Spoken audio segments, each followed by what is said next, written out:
Are you a thoughtful leader? Maybe you are. Maybe you think you are. Let's find out. I'm Mindy Gibbins-Klein.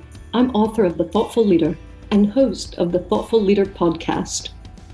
Thoughtful leadership is all about thought leadership that goes above and beyond. Thought leadership that is truly new and original, exciting, disruptive, maybe even groundbreaking. Because let's face it, we need to raise the bar. My guests and I are absolutely obsessed with finding truly original thought leadership, and I'm going to bring you so many exciting ideas and opportunities, things for you to think about, and chances for you to push your thinking that you'll be very glad you tuned in. So thanks so much for checking out Thoughtful Leadership and the Thoughtful Leader podcast. I look forward to connecting with you very, very soon. Welcome to the show. My guest today is the amazing thoughtful leader, Joanna Rawbone. Now, Joanna was introduced to me and recommended as a guest on this show, and I think you will soon see why. She is into executive development, especially for introverts, which is a really, really important inclusive aspect of leadership. I think many of us believe that, experts and leaders should be out there and extroverted. And what do you have to say about that, Joanna? I absolutely agree. The extraversion bias is so strong, so embedded in everyday principles, practices, processes in business, organizations.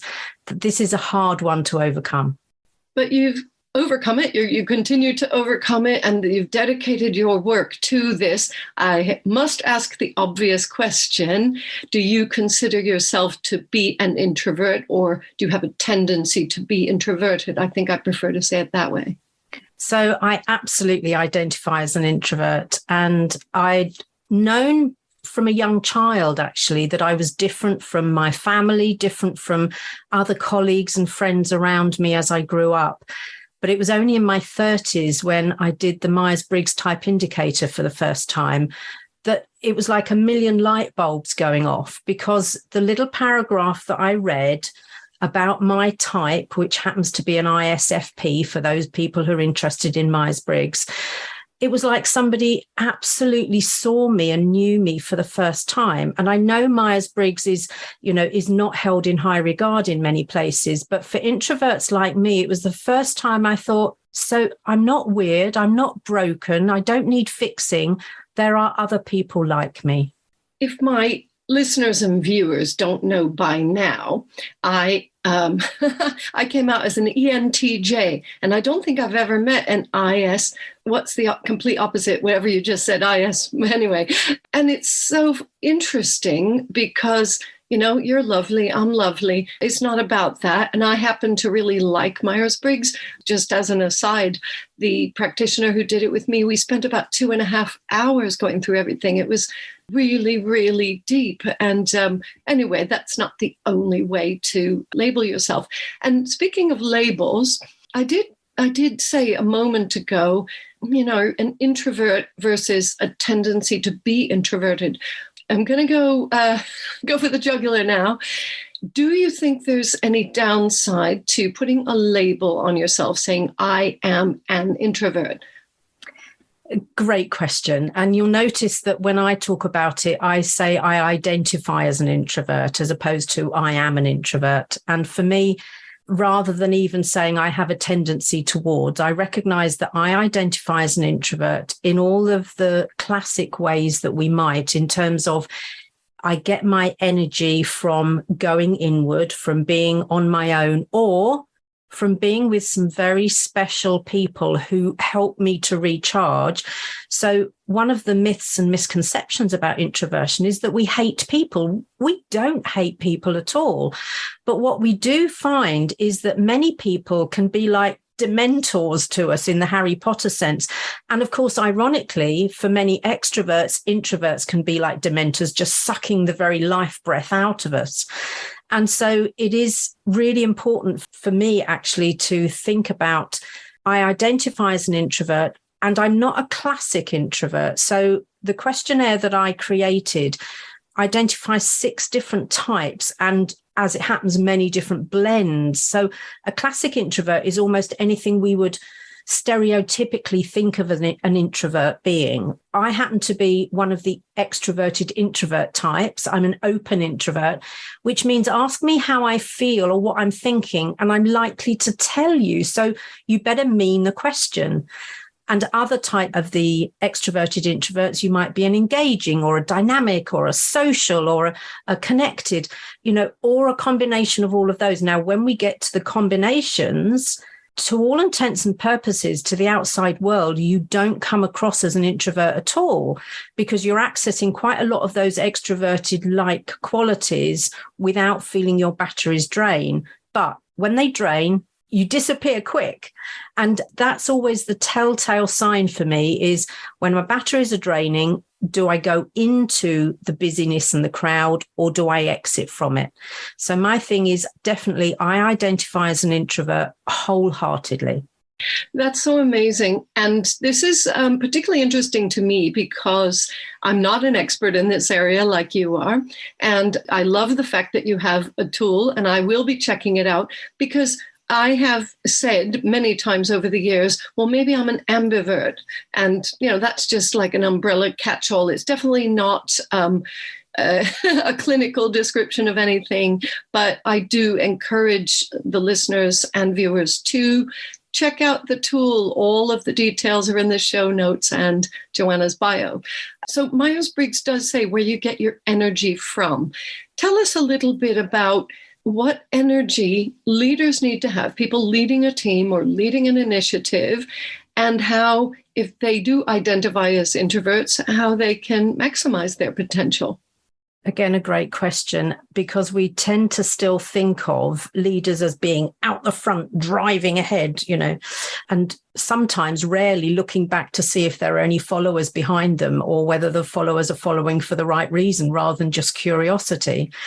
And one of the things we know about introverted leaders is that because they access some of their really powerful strengths, like real listening, that a leader is much more likely to be open to asking the great questions, taking on board what their people are saying, and using that in some way rather than forging ahead without necessarily, or maybe, to use Stephen Covey's thing, maybe showing pretend listening rather than kind of real listening. So there is something very important about how empowering introverted leaders can be for their followers, because it's not the them show. It's not all about them as leaders. There is a degree of humility that I certainly admire in leaders, when leaders are prepared to say either, I don't know, or I got it wrong. I really admire that in a leader. The thing that maybe, because I guess you might get round to this, kind of what's the downside of being an introverted leader, is it can be lack of pace that sometimes people can get frustrated with. So one of the things we need to watch for is that actually we are up pacing sometimes in order to make sure that we're driving forward with momentum, but not in a way that's inauthentic for us. So one of the things I love about Myers-Briggs is that, yes, you get one of 16 types potentially when you do your true fit. And it was described to me, because I too am a practitioner, and it was described to me as a house with 16 rooms in it. And one of your rooms is your most favorite room. All of your favorite things are there. Your comfy chairs there, or whatever activity you enjoy the most is decked out beautifully for you. We can access all of the other rooms, all of the other 15. Some might be up dark and dusty stairwells that we've forgotten how to get to. But the art of a leader is learning how to flex their style so that what they're able to do is be the right leader for the right moment. And I think that's one of the important things actually for both introverts and extroverts, is to really have enough awareness to know what leadership style is required now, and how do I get myself into that gracefully, effortlessly, without kind of it being clunky and stompy in some way. So that for me are some of the things to think about with the introverted leaders. Thank you so much for sharing that detail, because that's what it's all about on this show. We need to explain things fully. We need to take the time. I hope, listeners, if you've been listening for a while, here's a little plug for the rating. Please give us lots of stars and likes and shares, because I do find that many people are at a very superficial level and they don't take the time. And so not only are you taking the time to explain things to us, but you're talking about leaders taking the time, which is very clever. That's a lovely loop there. You mentioned introverts and extroverts. Your work is not just about introversion, presumably. I've seen that you're doing a lot of leadership development and change management and other work in organizations. And I guess most organizations are diverse in terms of having people maybe with all 16 profiles. Would that be true? It would. And one of the things that I am focusing on more now is focusing on enabling introverts to flourish, because for too many years, in decades in my case, we were told to be different, push yourself forward more, speak up more. If you're going to be a leader, you have to do this, you have to do that, which leaves most introverts with that strong sense of, I am not enough being who I am. So one of the things that I take great care about is helping people understand that if we're looking at this through the lens of the diversity, equity, inclusion agenda, this is about valuing the difference. It's about taking time to understand the difference and value it and see where an introvert style maybe complements an extrovert, and where if all we do is promote extroverts into leadership positions, we're missing something really important here. So it is important that we understand what makes us different, what makes us tick, and that we become more tolerant of each other and more understanding. Because a lot of people don't realize that up to 50% of any population identifies as an introvert. They may not yet feel comfortable to claim it, to own it. And if an organization has an unbiased recruitment, retention and development process, then we should be seeing 50% of leaders being introverted, yet that's not yet the case. So there is a problem with the extroversion bias in most organizations, and that's the thing I'm working hard to shift. But it's a big challenge. It is, and I hold my hand up as one of those people who has been shouting for 20 years about speaking up, speaking your truth. However, I'm sure I've written about introversion in the sense that there are different ways to speak up. And of course, people know that my background has to do with writing, and book writing in particular. And books and articles, writing in general, even the internet compared to face-to-face. I've often said, I'm going to check this with you now, but I've often said, Joanna, that has enabled a lot of introverts or people who identify as introverts to express themselves. You know, they might not like to get on a stage and face 200 people, although, you know, there are plenty of techniques for speaking. But I do think now there are many, many ways to get your message across. What would you have to say about that? Again, I absolutely agree, because whilst writing is not a real strength of mine, I happen to love writing. So I'm not a particularly good writer, but I love writing. And just to pick up on that speaking piece, for instance, engaging introverts, magnetic on stage, they can have the audience eating out of the palm of their hand. But once their piece is done, they're off to the green room or back to the hotel room. They're not walking down the aisles, high-fiving everyone and signing autographs and things. So again, it's a myth that introverts don't like speaking, because a bit like you can see now, get us onto a subject that we're passionate about and it's hard to shut us up. But introverts tend to have a different communication process. And it's to do with the fact that we're already overstimulated mentally. But extroverts tend to have a say, think, say communication process. So ask an extrovert a question, you're likely to get a stream of consciousness that they'll make sense of as they're talking. And the exact opposite is true for most introverts, in that we have a think, say, think communication process. Ask us a question and you'll see us do this quite a lot, lean back in my chair and kind of ponder. Because what's really important to me is when I share, when I contribute, it has to be what I absolutely think and feel and mean. And unfortunately, back to the downside of introversion, that can mean that I miss the window, I miss the opportunity sometimes, because business is so fast paced, conversations move on. And I'm sure we've all got to that point of feeling distressed when someone says, can I just take us back to something we said 30 minutes ago? Because it's like, we've moved on. But that can be how it is for an introvert trying to get into a conversation. So I think one of the other things that is really helpful is for when we're valuing difference is to recognize those different communication processes and give introverts time to contribute without doing the whole, Joe, we haven't heard from you for a while. What have you got to say? Because that's just going to have a startled rabbit effect on me. But there are some great techniques. You talk about techniques for, communicating. And one of the techniques that I really advocate for is what I call placeholders. So if I'm not yet clear on my thoughts, but I know I want to stay in the conversation and I know I want to contribute something, I'll use some filler words, some placeholder words that actually keep my voice in that space. So it might be something along the lines of, that's a really interesting point. And as I'm reflecting on it now, I realize I can see at least 2 or 3 different answers to that. Now, while I'm using those words, my brain is frantically working out which one am I going to share. But I've stayed in the conversation rather than just sat back quietly. So I think you're right. It's about introverts knowing their type of introversion, what their real strengths are, and then learning how to play to their strengths more often and techniques to enable them to play to their strengths.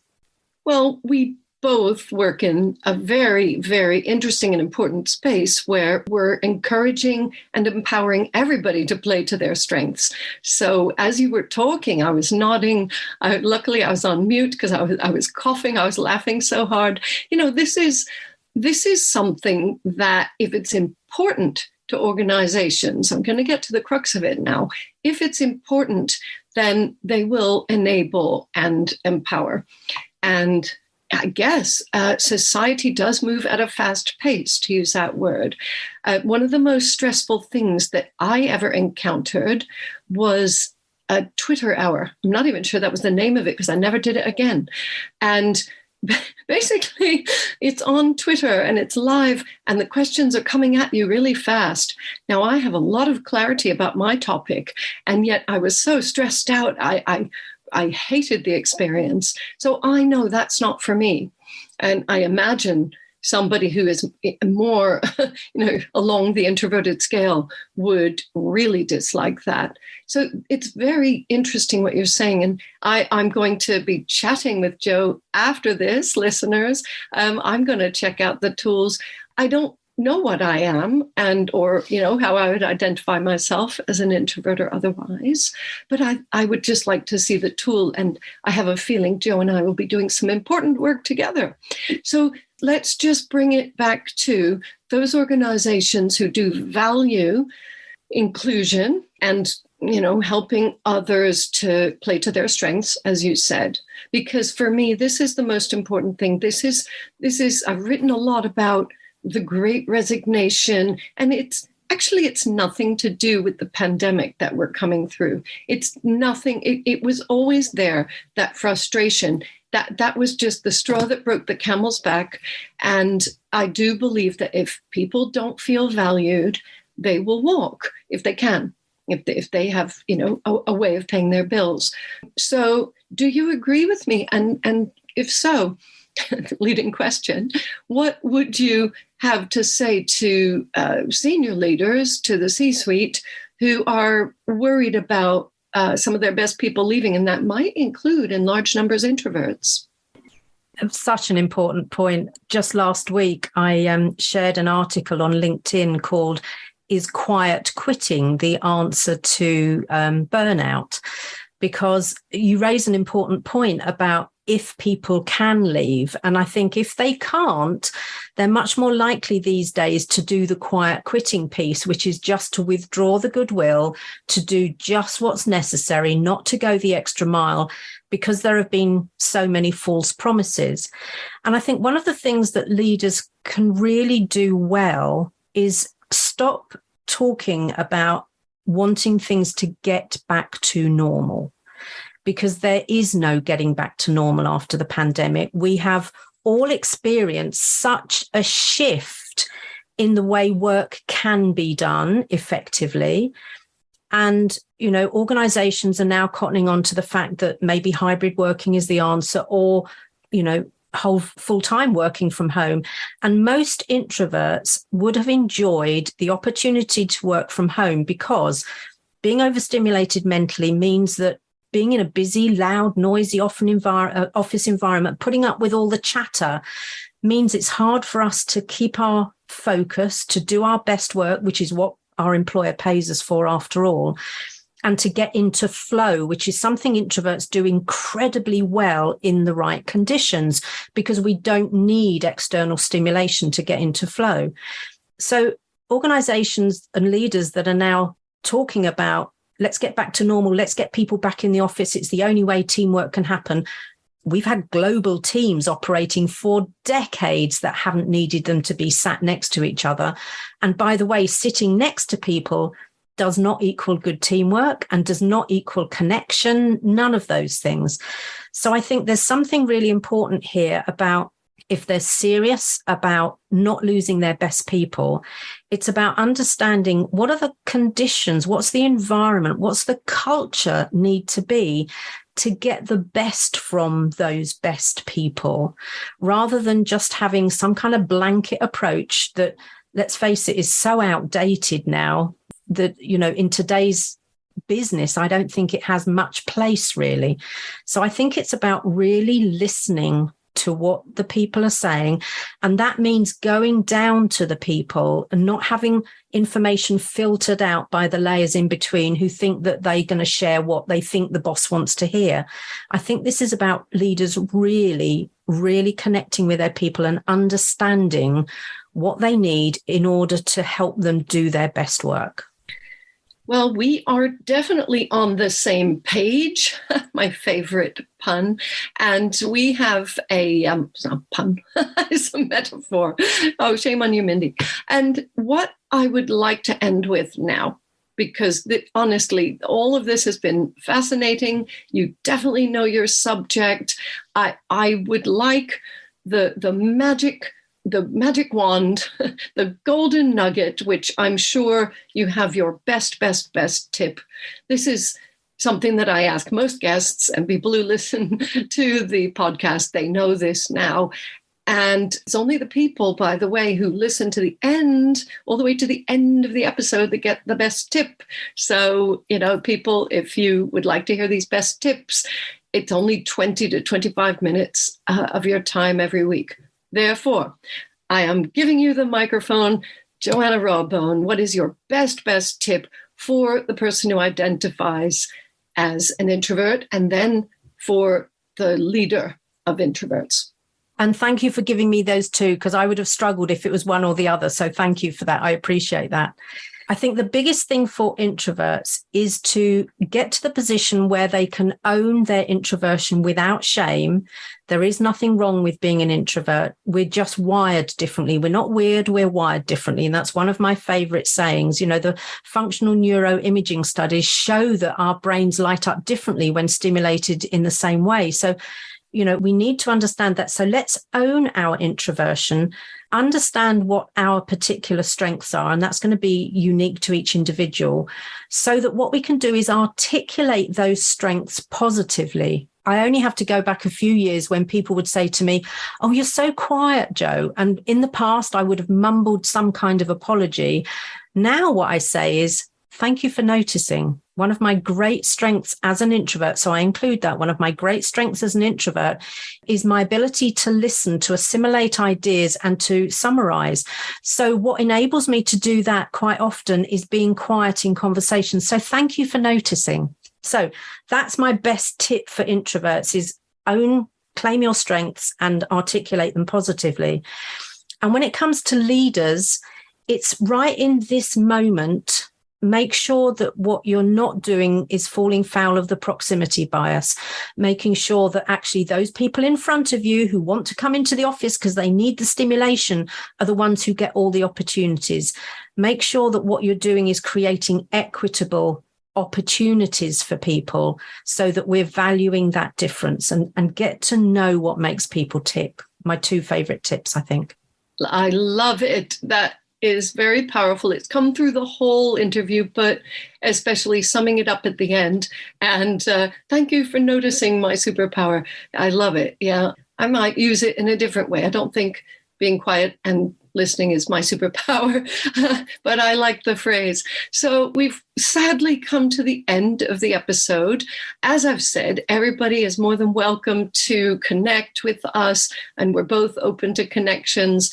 Please go on to Apple, Spotify, or wherever you listen to this and give us a like, give it a share, give it a comment and a rating and a review, because we really need those as podcasters. And it's been my pleasure, as always, to interview another fantastic, thoughtful leader. Thank you so much, Jo. Thank you. I've thoroughly enjoyed our conversation. I hope you've enjoyed this episode of The Thoughtful Leader, and I hope it's inspired you to be more thoughtful as a leader in your business. Please consider subscribing and leaving a review. An important question for you. Do you want to create a culture of thought leadership in your organization? My best-selling book, The Thoughtful Leader, is available now on Amazon and many other sites in paperback, ebook, and audiobook formats. Please visit www.mindygk.com for more great content.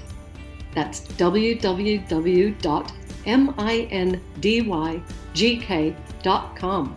Speak to you again soon.